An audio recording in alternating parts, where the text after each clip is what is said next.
Bonsoir à tous, merci de nous rejoindre et bienvenue dans votre émission Dites-moi tout, docteur. Beaucoup d'interrogations sont restées sans réponse le dimanche dernier. Nous apportons des réponses à vos différentes préoccupations avec évidemment la complicité de nos spécialistes du jour avec le thème retenu VIH avancé. Qu'est-ce que c'est? Et un rappel sera fait tout à l'heure pour vous, cher public, quelles sont les stratégies mises en place pour rompre avec cette phase de la maladie tant au niveau communautaire que médical. Les détails, c'est dans un court instant. Mesdames et messieurs, bonsoir et bienvenue à tous.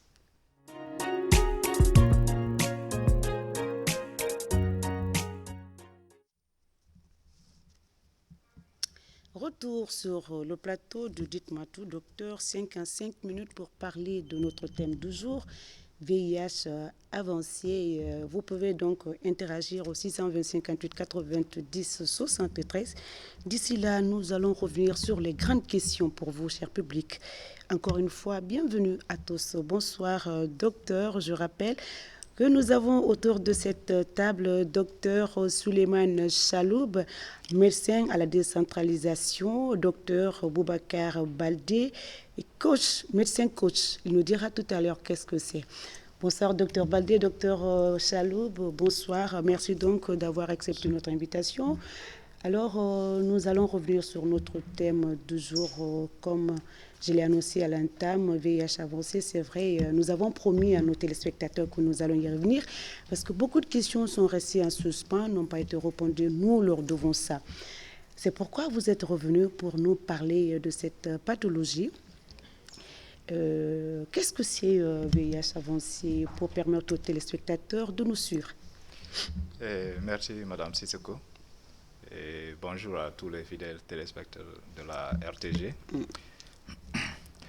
En fait, le terme VIH avancé a été utilisé pour la première fois en 2015 par l'OMS en remplacement du terme présentation tardive. Le VIH avancé se définit de deux manières. Un, en tenant compte de la clinique du patient, et deux, en tenant compte du taux de CD4 du patient. Un patient est défini selon sa clinique au stade avancé du VIH lorsqu'il est au stade 3 ou stade 4 de la maladie. Le VIH, l'OMS a classé les patients en 4 stades. Il y a le stade 1 où le patient il est asymptomatique, le stade 2, il a des manifestations mineures mais qui ne l'empêchent pas de vivre comme il veut. Maintenant, le stade 3 et le stade 4, il y a ces infections opportunistes. Une infection opportuniste, c'est une maladie qui normalement n'atteint pas une personne lorsque son système immunitaire est en bon état et stable. Alors, quand on a le VIH, le stade 3, il y a par exemple la tuberculose qui est là. Le stade 4, il y a la cachexie qui est là. Ça, c'est des présentations cliniques qui te mettent à un VIH avancé. Okay. Et ça, c'est chez les adultes. En tenant compte aussi du taux de CD4, tout patient VIH+, qui a un CD4 inférieur à 200, c'est un patient qui est au stade avancé du VIH. Et tous les enfants de moins de 5 ans sont considérés comme au stade avancé de la maladie. En fait, le stade avancé, c'est une manière d'alerter les praticiens, les cliniciens sur le pronostic du patient. Un patient, aujourd'hui, peut être physiquement bien portant, mais s'il a une pathologie du stade 3 ou 4, ou bien il a un taux de CD4 qui est inférieur à 200, c'est un patient qui peut faire de graves maladies et mourir dans les jours qui suivent. Alors d'où la nécessité de compter aussi le taux de CD4, parce qu'un individu normal doit avoir un CD4 qui est entre 500 et 1500. Alors si un patient maintenant, vous faites le test de CD4 d'un patient et vous trouvez qu'il a un CD4 qui est inférieur à 200, ça veut dire que lui, il n'a pas un système immunitaire qui peut le défendre valablement. Okay. Bon, pour ceux qui ne sont pas médecins, un CD4, c'est des globules qui sont dans notre organisme, qui assurent la défense de notre organisme contre les maladies. Voilà. De façon générale. De façon générale. Docteur, vous l'avez dit, je vous répète, depuis l'apparition de la maladie, en tout cas du VIH, les stratégies se suivent mais ne se ressemblent pas. L'objectif de toute façon, c'est c'est de rompre avec cette maladie, surtout à la phase 3 et 4 dont l'OMS juge critique. Hein. Docteur, vous, docteur Baldé, qu'est-ce qu'aujourd'hui vous nous proposez pour rompre avec la 3e et la 4e phase? Qu'est-ce qu'il faut, qu'est-ce que vous proposez aujourd'hui concrètement pour que les malades n'arrivent pas à cette phase qui peut parfois, à cette phase qui peut parfois amener à la mort? Hein? Bon, et comme vous l'avez dit déjà, moi c'est Baldé Oubaka, je suis médecin à l'USFR de Donka, médecin coach. Et pour rompre à la chaîne de contamination, et je pense qu'il faut beaucoup plus accentuer le dépistage. Il faut que tout le monde ait accès à son statut. Et quand on connaît déjà le statut, et prendre en charge tous ceux qui sont positifs. Et comme ça, dans ce cadre, on peut rompre la chaîne de contamination très rapidement. Mais on ne peut pas parler de rompre la chaîne de contamination, les gens ne connaissent même pas leur statut. Donc il faut qu'ils se fassent dépister, ça c'est un. Et tous ceux qui sont positifs, s'ils sont pris en charge, comme ça, et ils peuvent avoir une suppression virale au bout de quelques mois quand ils prennent correctement leur traitement. C'est une stratégie qui nous permet de rompre la chaîne de contamination. À côté de cela, il y a d'autres aussi stratégies qui nous permettent, et les autres moyens primaires de prévention contre le VIH. Cela, c'est la prévention de la transmission mère et enfant. Et c'est les autres moyens aussi, c'est les rapports sexuels protégés. Nous sommes pendant le mois de Ramadan. Et puis ça. La dernière fois, je le dis, est-ce qu'on a le droit de parler de toutes ces choses? Ben, il y a un téléspectateur qui me dit que ce n'est pas interdit si c'est pour sensibiliser la population pour qu'ils prennent précaution. Mais ça ne pose pas de problème. Docteur, vous avez dit tout à l'heure, vous êtes médecin, je l'ai dit tout à l'heure, vous êtes médecin, coach. Mais vous, dans votre intervention, votre présentation, vous avez dit que vous êtes médecin à USFR. Alors, USFR, nous savons, moi personnellement, je sais que c'est dans la prise en charge des malades. Est-ce que, comme vous êtes là, vous pouvez nous dire USFR, c'est quoi et qu'est-ce que ça rapporte dans la prise en charge, leur contribution à la prise en charge des malades de VIH? Bon, l'USFR c'est l'unité de recherche, de soins et de formation. C'est un centre que Médecins sans frontières a créé en collaboration avec le ministère de la Santé en 2016. Après plusieurs observations dans le cadre de la prise en charge du VIH avancé, il n'y avait aucun centre en Guinée de prise en charge du VIH avancé. Donc, vu cela, MSF, en collaboration avec le ministère de la Santé, a mis en place une structure pour prendre les patients VIH avancés. Et ce centre se trouve à Donka. Ce centre se trouve à Donka et c'est le seul centre de prise en charge de VIH avancé en République de Guinée, ici. Et le centre, il y a un personnel mixte, mais le plus grand nombre de personnel, c'est un personnel MSF, Médecins sans frontières. Et dans ce centre, la prise en charge, elle est globale. Ça veut dire on fait une prise en charge médicale, on fait une prise en charge nutritionnelle, on fait une prise en charge psychosociale et on fait une prise en charge physiothérapeute. On a une équipe de kinésithérapie aussi. Non seulement côté médical, on soigne les malades qui arrivent très malades, très graves, on les prend en charge globalement côté médical. Mais côté nutrition, les patients PVVIH avancés, c'est des patients qui sont dénutris, qui ont la dénutrition, qui ont une malnutrition. Donc, MSF offre 3 repas par jour. En plus de ces 3 repas, MSF a recruté tout dernièrement un nutritionniste pour prendre en charge ces patients côté nutritionnel.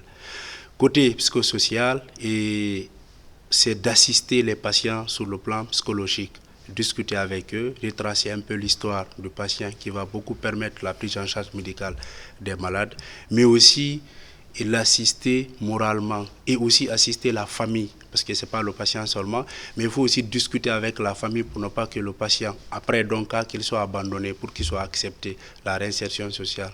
Donc cela aussi est fait par les équipes qui sont là, psychosociales. On a aussi parfois des patients abandonnés. C'est l'équipe psy. Eux, ils viennent nous informer que c'est des patients qui n'ont pas de garde malade. Et nous, avec les responsables, on trouve quelqu'un qui va rester auprès de lui. Tout ça, c'est des soutiens psychosociaux. La capacité d'accueil de la seule unité, c'est combien? Bon, on a une capacité d'accueil de 31 lits, mais on peut aller jusqu'à 39 lits de fois parce qu'on est débordé. On reçoit des malades un peu partout, ils viennent. Vous avez dit 31 lits. 31 lits la capacité. Quand ça dépasse, les autres malades, vous les mettez où? On fait des insertions.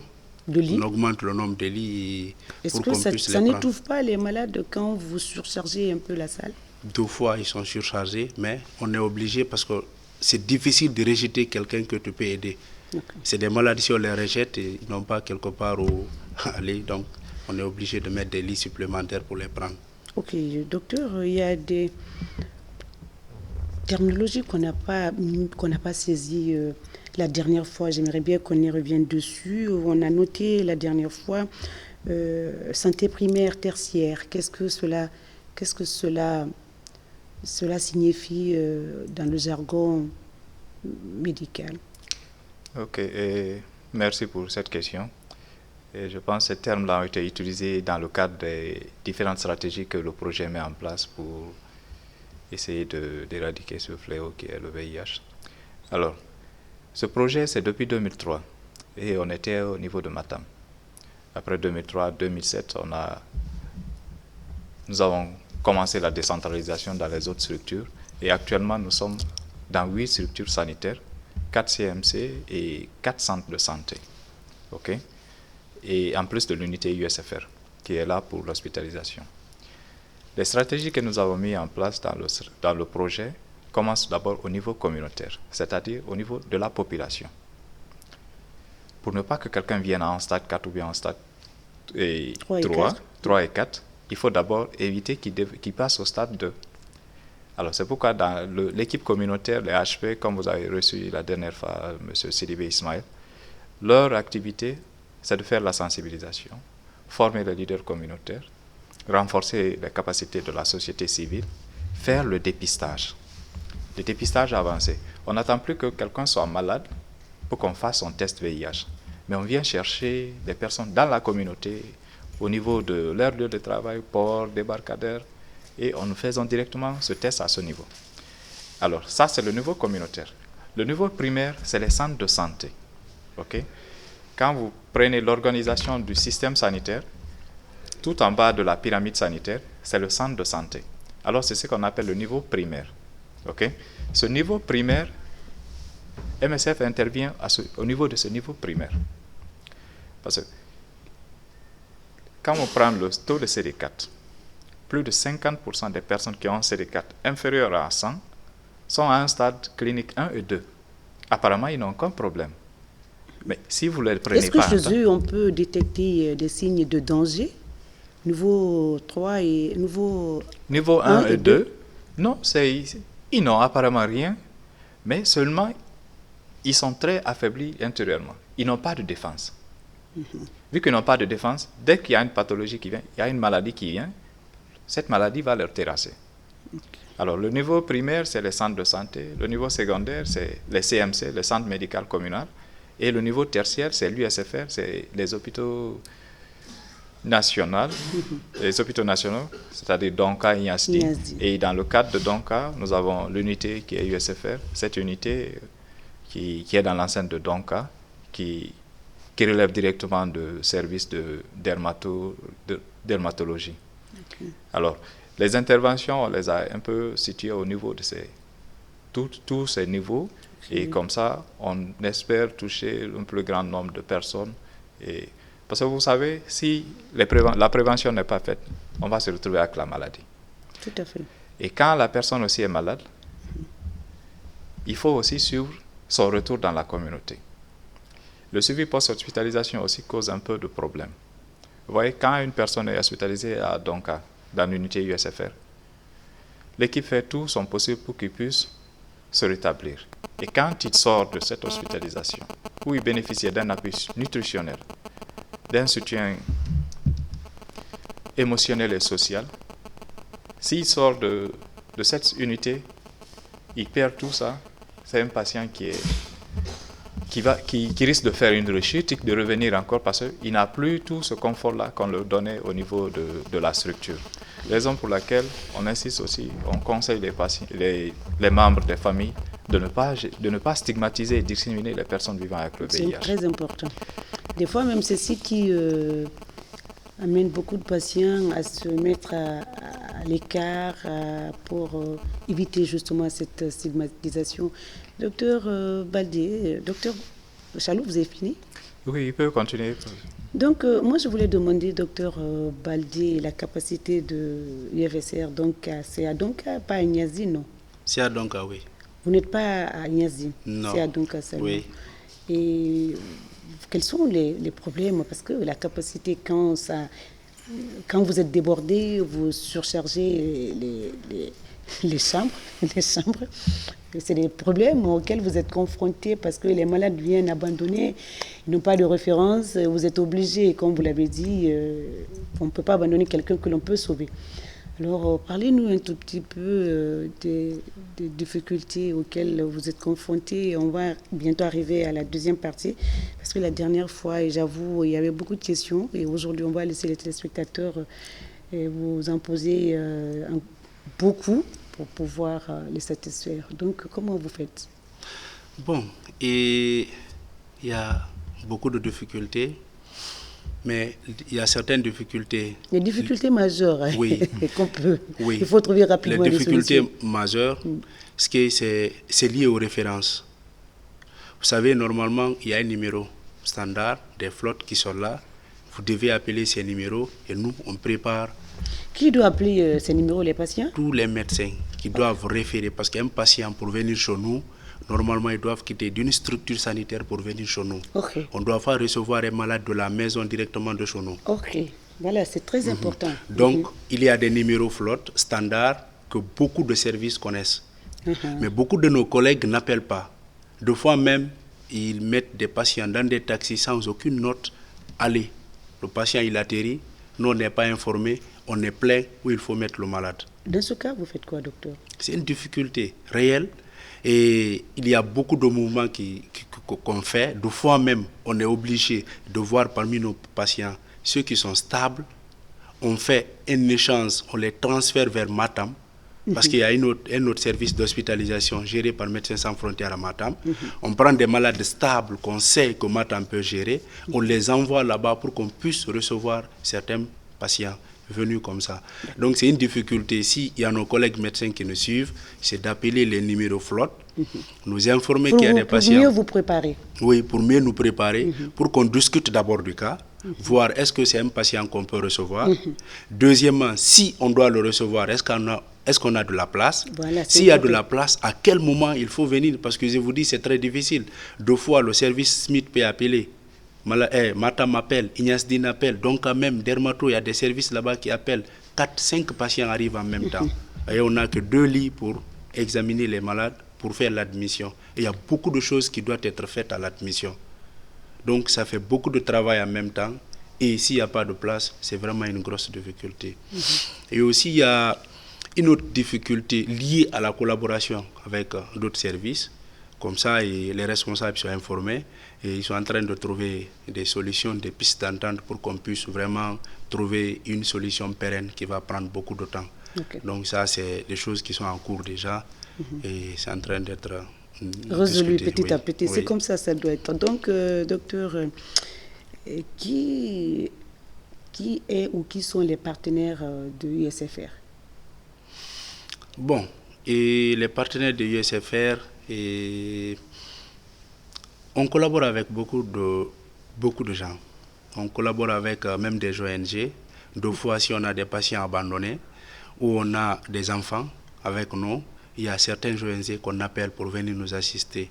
Et il y a une ONG en place qui s'occupe de ces patients démunis, de ces enfants.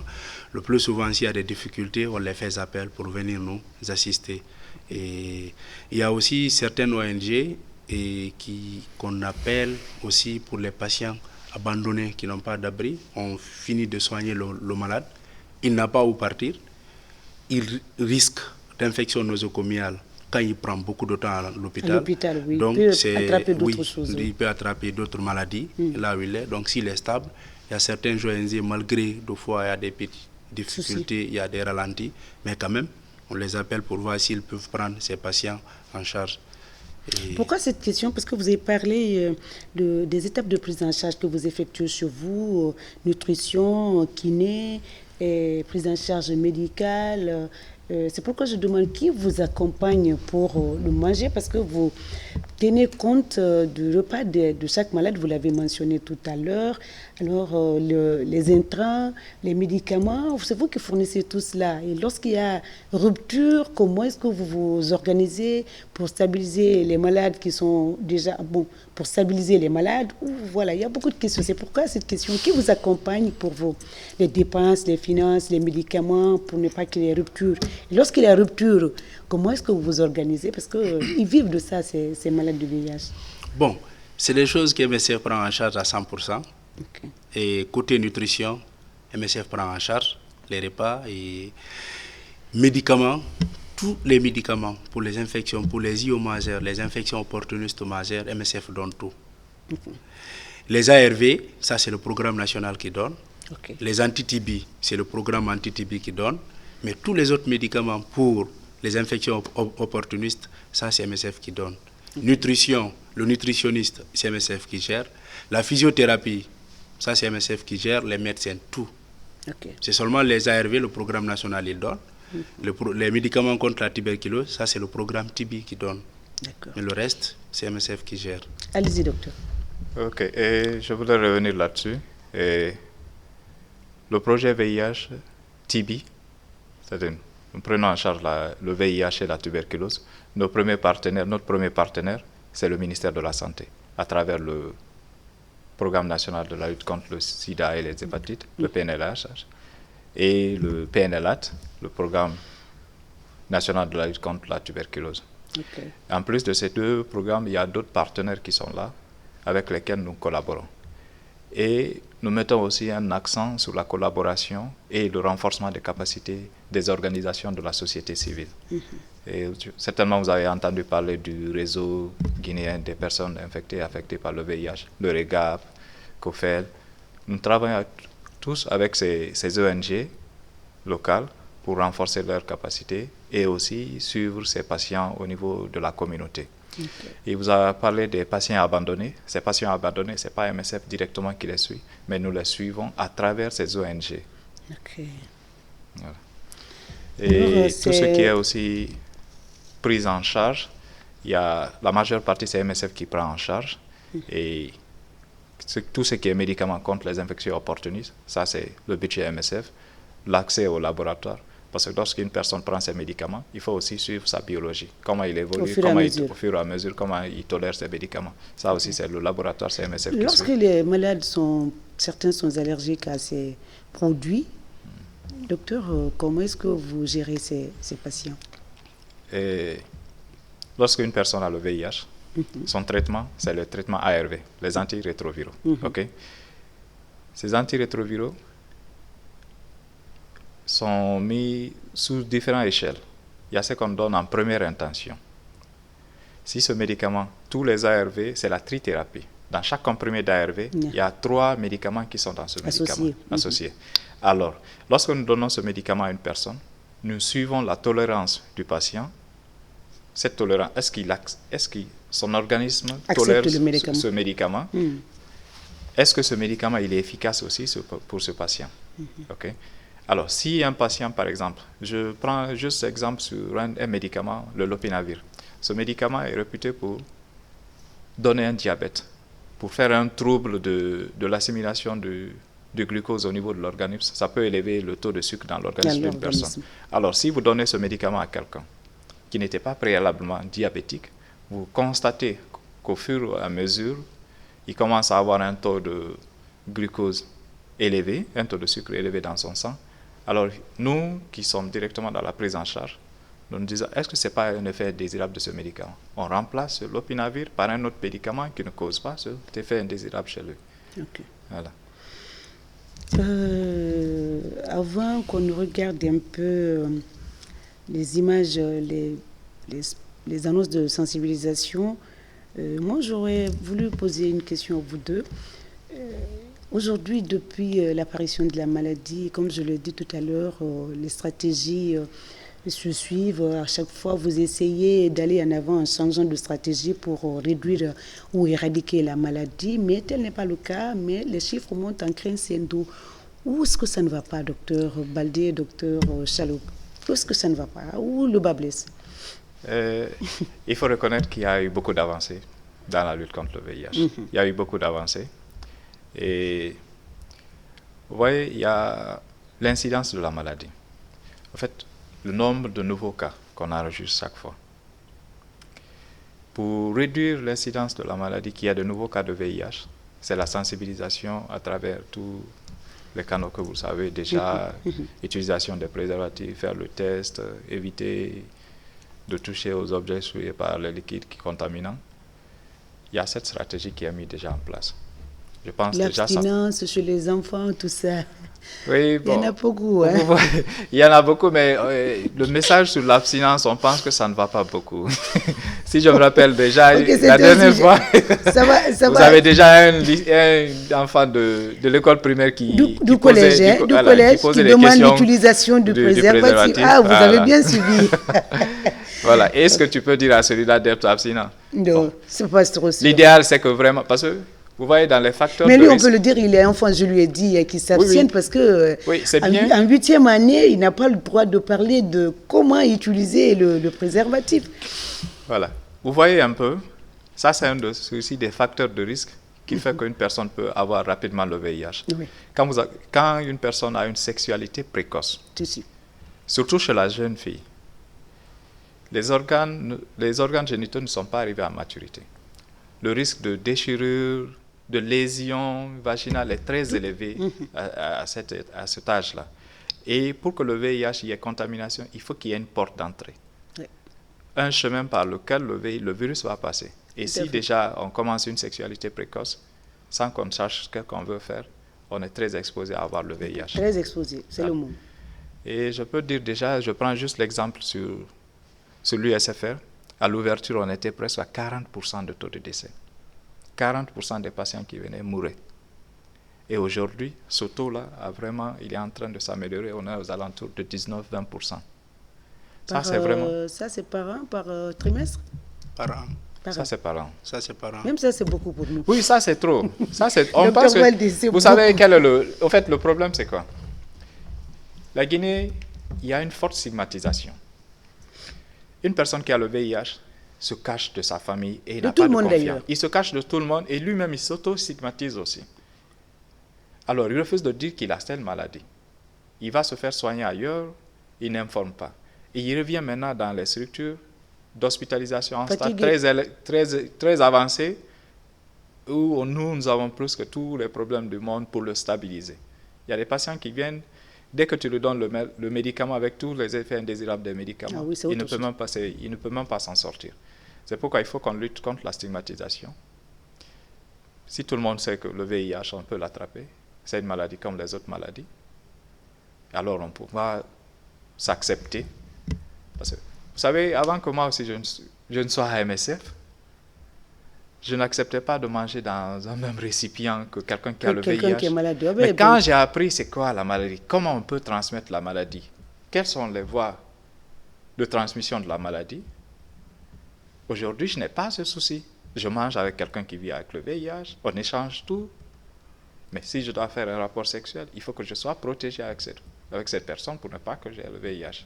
Okay. Et il y a l'autre stratégie qui est là aussi. Une personne qui prend très bien son médicament, le risque de transmission est très faible. Très faible, oui. Parce qu'il y a la charge virale, c'est la quantité de virus qui se trouve dans l'organisme de la personne. Et quand il prend très bien son médicament contre le virus, le nombre de virus diminue complètement et il ne peut presque pas transmettre maintenant à une autre personne. Mais vous conseillez quand même à ces personnes de toujours utiliser les préservatifs. Voilà. Docteur Baldé. Bon, mais moi je pense qu'il a dit l'essentiel. Parce que si le cas de nouveau, les nouveaux cas augmentent, c'est très difficile. Ça veut dire que la prévention au niveau primaire ne se passe pas bien. Donc si cette prévention, elle n'est pas vraiment faite de façon régulière, correcte, faire des vastes campagnes de sensibilisation et de dépistage pour permettre à un très grand nombre de personnes de se dépister, on ne peut pas lutter. Parce que tu ne peux pas te soigner, tu ne peux pas prendre les ARV si tu ne connais pas ton statut. Il n'y a aucun signe actuellement qui dit que cette personne, quand tu vois la personne, que c'est le VIH. Il y en a pas. Qu'est-ce qui permet de dire que ça c'est le VIH, il faut prendre le médicament? C'est quand on fait le test de dépistage. C'est pourquoi il faut d'abord commencer par là, dépister, faire une très grande campagne de sensibilisation, dépister beaucoup de personnes. Je vous avoue, beaucoup de personnes sont malades, ils ont le VIH, mais ils ne savent même pas qu'ils ont le VIH.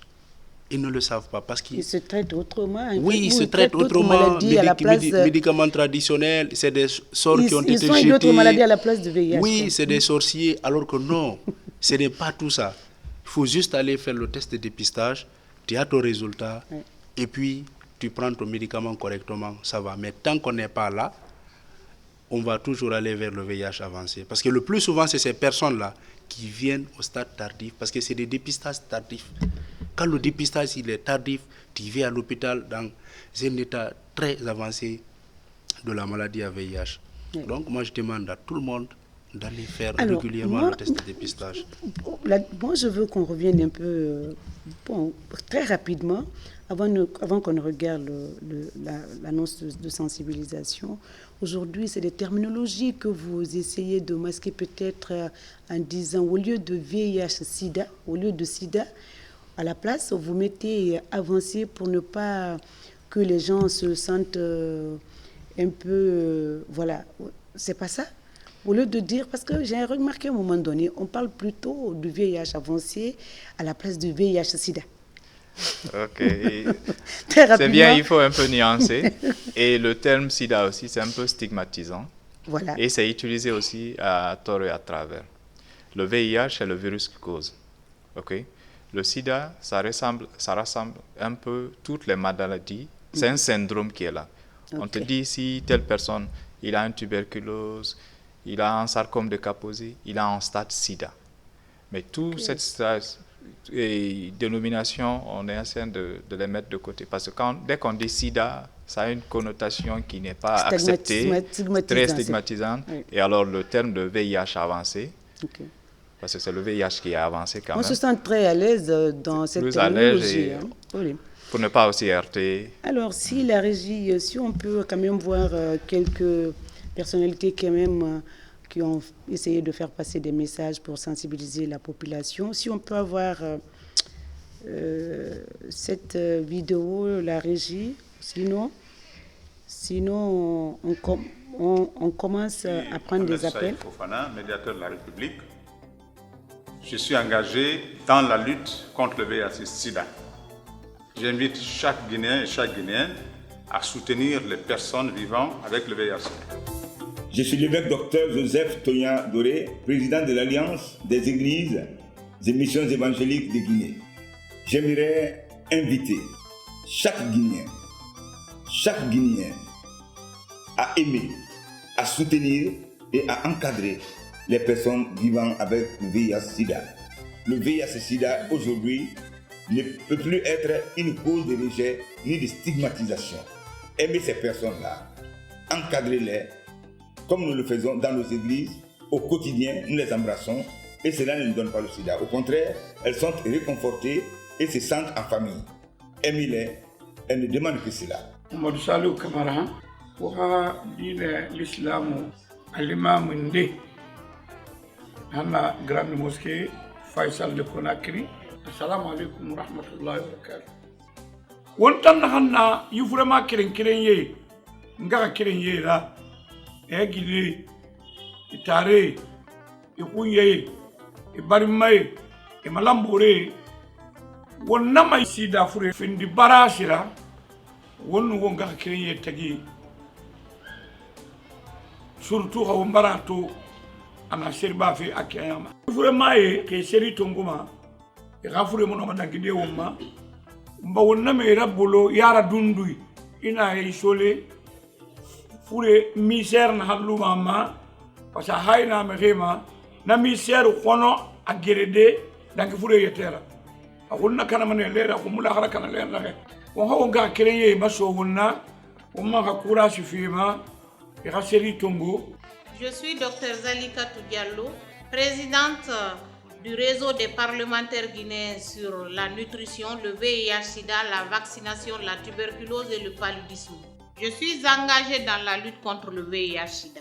J'invite chaque Guinéen et chaque Guinéenne à soutenir les personnes vivant avec le VIH-Sida. Je suis Dr Makale Traoré, présidente du réseau des femmes ministres et parlementaires de Guinée et de la coalition des femmes et filles de Guinée. Je suis engagée dans la lutte contre le VIH-Sida. J'invite chaque Guinéen et chaque Guinéenne à soutenir les personnes vivant avec le VIH-Sida. Madame Yansani Fatou Baldé, directrice exécutive de la coalition des femmes leaders de Guinée. Je suis engagée dans la lutte contre le VIH-Sida. J'invite chaque Guinéenne et chaque Guinéen à soutenir les personnes vivant avec le VIH-Sida. Je m'appelle Mamadouba Tos Kamara, maire de la commune de Matoto. Je m'engage dans la lutte contre le VIH-Sida. J'invite chaque Guinéenne et chaque Guinéen à soutenir les personnes vivant avec le VIH-Sida. Je suis Madame Kamara Aminata Touré, maire de Kaloum. Je suis engagée dans la lutte contre le VIH-Sida. J'invite chaque Guinéen, chaque Guinéenne à soutenir les personnes vivant avec le VIH-Sida.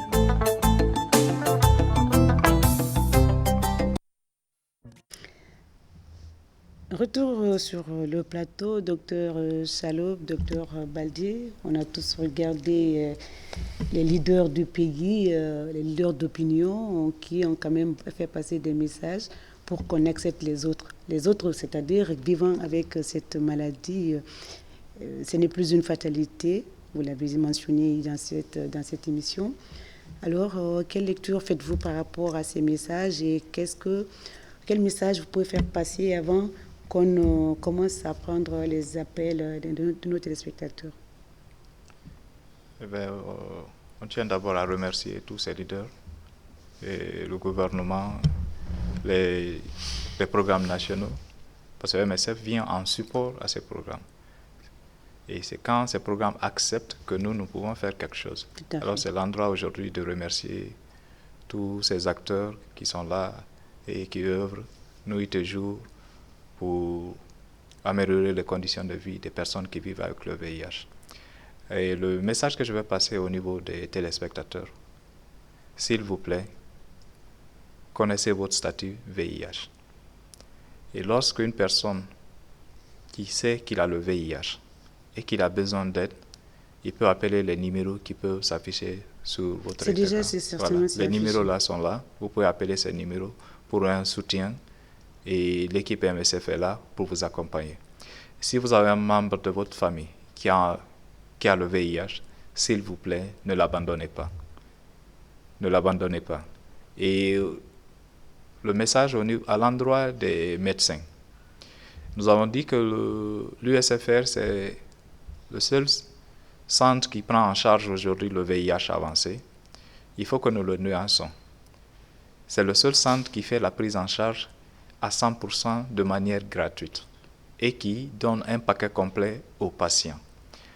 Et ce centre n'est pas seulement pour les patients qui sont suivis dans les structures appuyées par MSF. Tous les patients du pays peuvent bénéficier des soins au niveau de cette structure. Mais s'il vous plaît, avant de référer un patient, appelez les numéros qui s'affichent au niveau de l'écran et comme ça on peut se préparer à accueillir ce patient dans de bonnes conditions. Je tiens à rappeler que le taux d'occupation de l'USFR dépasse les 100%. Rien que pour les mesures de prévention de la transmission des infections, un médecin doit appeler son homologue pour qu'au moins le lit qui était occupé par un autre patient puisse être désinfecté, décontaminé. Nous sommes là pour soigner les patients. Et ces patients ne sont pas des patients de MSF. C'est des patients guinéens C'est des Guinéens, c'est nos sœurs, c'est nos frères. Alors, s'il vous plaît, connaissons notre statut, et lorsqu'une personne a le VIH, ne le mettons pas à l'extérieur. Il faut que nous les soutenions. Rapidement, j'espère que le numéro la régie est affiché, 620 58 90 73. On a même beaucoup plus parlé. Hein? Est-ce qu'on aura le temps pour ces téléspectateurs-là? Pas assez de toute façon. Nous vous écoutons, docteur, très rapidement pour pouvoir prendre quelques-uns. Bon, très rapidement, je ne vais pas revenir sur ce que Dr Chalouba a dit. Il a remercié les partenaires, tout. Autre chose que moi je vais ajouter, du côté du USFR, c'est un centre de formation. On reçoit déjà des étudiants des arts et c'est le 3e groupe qui est là actuellement en place. C'est des étudiants, 4 étudiants par groupe qui sont en train de traiter les thèmes.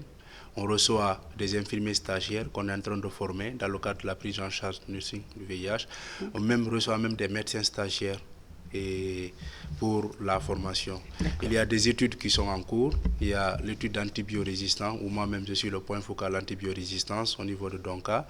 Et en juin, il y a une formation antibiorésistance que je vais suivre avant de commencer à mettre les choses en place et accompagner le comité d'antibiorésistance. Il y a l'étude en bio et crypto qui doit être faite, parce que le traitement crypto, jusque-là, il y avait un traitement, un protocole. On veut implémenter un nouveau protocole pour le traitement de la crypto. L'étude est en cours. Bon, il y a beaucoup d'études qui sont en perspective et qui sont en cours, qu'on est en train de réaliser à l'USFR. Ce n'est pas seulement de soigner les malades. Mais aussi, il y a autre chose qu'il faut sortir au niveau de l'USFR, pas les études seulement. Il y a dans l'avenir, dans les perspectives, l'USFR, c'est la transformer en un centre d'études, un grand centre d'études, le DEI, le diplôme interuniversitaire, où les gens viendront se former pour être spécialistes en VIH. Donc, il y a tout ça. Merci, on continue. Hein. On va au grand programme que vous êtes en train de mettre en place. Allô? Allô? Oui, bonsoir, messieurs. Bonsoir, madame. Très bien. Votre nom, d'où vous nous appelez? Diallo Ousmane, depuis Symphonia. Depuis Symphonia, monsieur Diallo, nous vous écoutons rapidement. Ok, je remercie vos invités. Merci à vous aussi. C'est Diallo Ousmane, depuis Symphonia. Oui, oui, monsieur Diallo, nous vous écoutons. Ok, j'ai une question pour vos invités. Allez-y. Ok, je voulais savoir quelles sont les mesures à prendre pour éviter le VIH. Les mesures à prendre pour éviter le VIH, on a dit. Mais il faut revenir dessus. Hein. Ils sont prioritaires quand ils posent des questions, même déjà répondu plusieurs fois. Et les mesures à prendre. Il a parfaitement raison. Les moyens de prévention. Hein. Alors, docteur, allez-y. Bon, les moyens de prévention pour éviter le VIH. Les mesures à prendre, c'est ce qu'il a dit. Hein. Oui. Bon, c'est les rapports sexuels protégés. La transmission de la mère à l'enfant, la prévention de la transmission de la mère à l'enfant, éviter d'utiliser tout objet coupant, tranchant ou piquant utilisé par une autre personne infectée par le VIH ou pas, parce qu'on ne peut pas connaître le statut d'une personne visiblement. Éviter d'utiliser ces objets, de partager des coupes-ongles, les aiguilles. Même si tu dois aller au salon, dans un salon de coiffure pour te rendre belle, va avec tes aiguilles. Oui, oui, parce que beaucoup de dames... Mais on ne fait plus de tissage, nous. Oui, parce qu'il faut aller avec les aiguilles. Les perruques remplacent ça. C'est vraiment... Tu as vu, nous, on a pris des solutions, on a trouvé des solutions, il n'y a plus de tissage, c'est des perruques à la place. Oui, donc c'est donc on évite ce volet-là. Oui. Et puis, quoi d'autre? Bon, docteur, rapidement, il y a des gens en ligne. Ok, et docteur Balou a déjà brossé le tout. Mais ce qu'il est important de savoir, c'est connaître d'abord comment on peut avoir le VIH.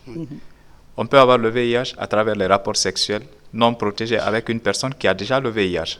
Alors c'est dans ce cadre qu'il vous dit qu'il faut qu'on se protège. Se protéger, c'est utiliser les préservatifs. La deuxième chose, il a dit la PTME, prévention de la transmission de la mère à l'enfant. C'est-à-dire une femme qui a le VIH peut transmettre le VIH à son enfant pendant la grossesse, lors de l'accouchement et lors de l'allaitement. Et pour éviter que la mère ne transmette ce virus à l'enfant, il y a d'abord ce qu'on appelle le dépistage de la mère et la mise sous traitement de la maman. Lorsque la mère prend très bien son médicament, le risque de transmettre le VIH à son enfant est très faible. Et l'autre point, le troisième, c'est les liquides biologiques. Il faut savoir quel liquide peut transmettre le VIH. Et en premier lieu, vous avez le sang. Les sécrétions vaginales, le sperme, le lait maternel peuvent transmettre. Et sachant que ces produits-là peuvent transmettre le VIH, il faut éviter d'être en contact avec ces produits. C'est pourquoi aujourd'hui, on va vous parler de transfusion sécurisée. Il faut qu'on fasse un test pour tous ceux qui donnent le sang. Et quand vous donnez le sang, voilà, on fait le test pour ne pas qu'on donne un sang contaminé. Oui, le sang sans contaminé. Voilà. Allô? Oui, alors? Oui, bonsoir, monsieur. Bonsoir. Très bien. D'où vous nous appelez? Votre nom? Je suis à Conakry. Oui, à Conakry, oui. Nous savons, vous allez nous appeler sur un numéro de Conakry. Vous appelez d'où et votre nom, s'il vous plaît, monsieur?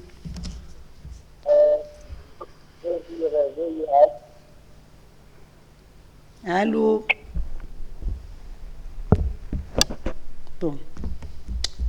On ne comprend pas. Est-ce qu'on peut le couper? Désolé. Bon, c'est déjà parti. Est-ce qu'il y a d'autres appels? Si. Allô? Allô, oui. Bonjour. Bonjour, monsieur. Vous allez bien, madame? Très bien. Votre nom, d'où vous nous appelez? Mon nom, c'est Kamara Mohamed. Oui. Vous appelez J'appelle de Kipé. Nous vous écoutons, monsieur Kamara. Oui, et j'aimerais poser une question à savoir si réellement il y a un vaccin contre le VIH-Sida. C'est la seule? Pour le moment, c'est la seule. Très bien. Et par exemple, quand une personne est testée positive du VIH, quelles sont les mesures de prise en charge? Bon, vaccin, il y en a, docteur? Oui ou non? Il y a des vaccins qui sont en essai et pour le moment, voilà, il y a des vaccins qui ont été développés, qui sont partis jusqu'au stade 4 et après on a vu que l'efficacité n'était pas là. Mais il y a des vaccins qui sont en essai d'abord, il n'y a pas de vaccin pour le moment. Alors, lorsqu'une personne est VIH positive, c'est la stratégie tester et traiter. On n'attend plus que la personne développe des infections opportunistes qui soient cliniquement malade pour commencer son traitement. VIH égale aujourd'hui traitement antirétroviral. Il faut directement traiter une personne qui a le VIH. Alors, la dernière fois, on a parlé de la stratégie Johnny. Traiter, dépister, traiter. En tout cas, Johnny, il y a cette stratégie qui est déjà mise en place. Et puis la deuxième question, c'était quoi d'ailleurs? C'est ça, il a répondu aux deux questions. Okay. Mais moi, c'est tester et traiter. C'est concernant le personnel médical. C'est vrai, il faut tester et traiter, mais il faut se rassurer que le malade n'a pas une autre infection opportuniste grave qui puisse vraiment aggraver sa situation avant de le mettre sous ARV. Parce que c'est des situations qui arrivent, on reçoit beaucoup de malades à l'USFR où tester, traiter. Mais tester et traiter, mais vérifier qu'il n'y a pas d'infection opportuniste grave avant de le donner les ARV. Sinon, vous risquez de créer autre chose encore. Très bien. Merci. C'est parti.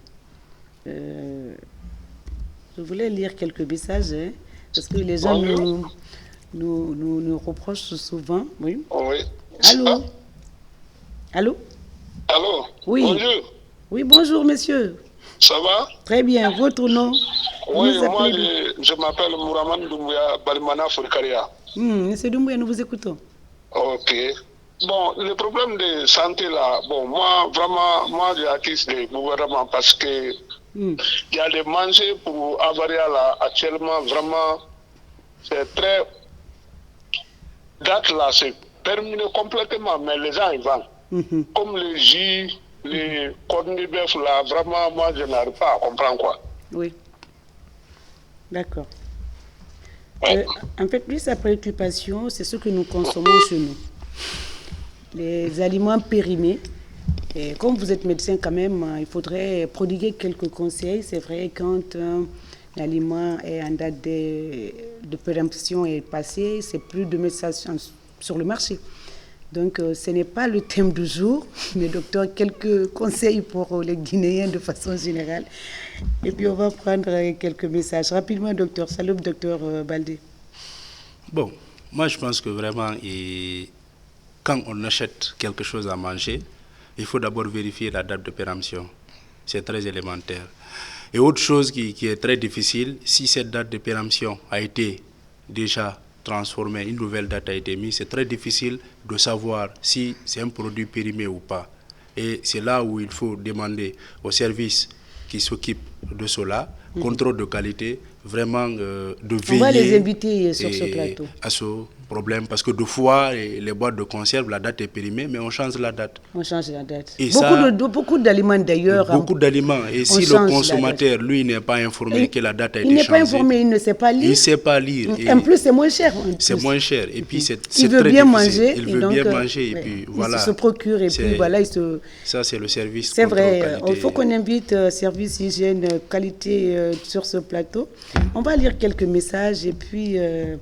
Avant, il faut nous trouver 1 minute pour remercier vraiment et souhaiter bon ramadan à nos parents. Et puis, par anticipation, souhaiter bonne fête. Hein. Allô? Oui. Allô? Allô, oui. Oui, bonjour, bonsoir madame. Oui, bonsoir. D'où vous nous appelez, votre nom rapidement? Je vous appelle Cancan. Cancan. Oui. Madame, nous vous écoutons. Je veux savoir à des personnes qui des personnes guéries de VIH. Les personnes guéries de? Du VIH. Est-ce qu'il y a des personnes déjà guéries de la maladie, quoi? Oui. Docteur Baldé, docteur Chalou, rapidement, on va lire des messages aussi. À l'heure actuelle, on ne parle pas de guérison. Il y a eu 2 cas qu'on appelle rémission. Il y a eu le patient de Londres, il y a un autre patient aussi, ou bien les deux mêmes sont. Il y a quand même 2 ou 3 patients qui ont eu le VIH et qui avaient besoin de transplantation. Okay. On les a transplantés avec la moelle osseuse d'une personne. Okay. Et après cette transplantation, on s'est rendu compte que le VIH presque avait disparu dans son organisme. Mais jusqu'à présent, on ne parle pas, on n'utilise pas le terme de traitement. Et vu que ce n'est pas un médicament qu'on a donné qui a fait disparaître le virus dans son organisme, on se contente de dire le terme de rémission. Et c'est des cas particuliers d'abord. Et on ne peut pas... Et la transplantation, ça ne se passe pas n'importe où, hein? Voilà. Surtout avec la moelle osseuse. Docteur, on va lire quelques messages et vous allez essayer de répondre. Celui-là demande, il ne s'est pas présenté, il a juste dit, est-ce que le VIH se trouve dans les spermes? Rapidement, ça c'est une question. On va lire, laissez-nous lire un peu les messages pour les autres aussi. Il dit, salut, moi c'est Fanta, je suis à Gbessia, quel est le signe du VIH? Voilà, ça a été dit. Il y en a qui sont sans signe. Hein? Alors, il faut retenir les questions. Je ne m'en rappelle pas trop après. Bonsoir, la télé nationale. Moi, c'est Bangoura Mohamed depuis Kagbélé. J'aimerais savoir comment un homme peut connaître le VIH à lui-même. Comment lui... il faut connaître son statut, ils ont dit ça. On peut s'arrêter là. Je veux savoir le numéro de vous, madame, la journaliste, pour quelques suggestions. Non. Bon, on verra ça plus tard. Les 3 questions avant de continuer la lecture et puis les derniers messages. Rapidement, on n'a plus le temps, docteur.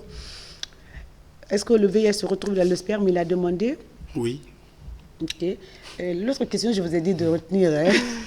Okay. Bon, et il demande comment on peut, s'il y a un signe. Quelqu'un qui se reconnaît qu'il a la maladie. Il n'y a aucun signe. Ah, il n'y a pas de signe, dire que c'est ce signe-là. Quand j'ai le signe, c'est le VIH. Il n'y a pas de signe spécifique pour le VIH. Le VIH, il n'y en a pas. Il n'y a rien qu'on peut dire que quand il y a ça, c'est le VIH. La seule chose qui nous permet de connaître on a le VIH ou pas, c'est de faire son test de dépistage. Okay. C'est le seul moyen. Ok, je crois que ça va être la dernière. On dit bonjour, je suis Oumar. J'aimerais savoir combien de temps faut-il à une personne infectée par le VIH pour développer le sida.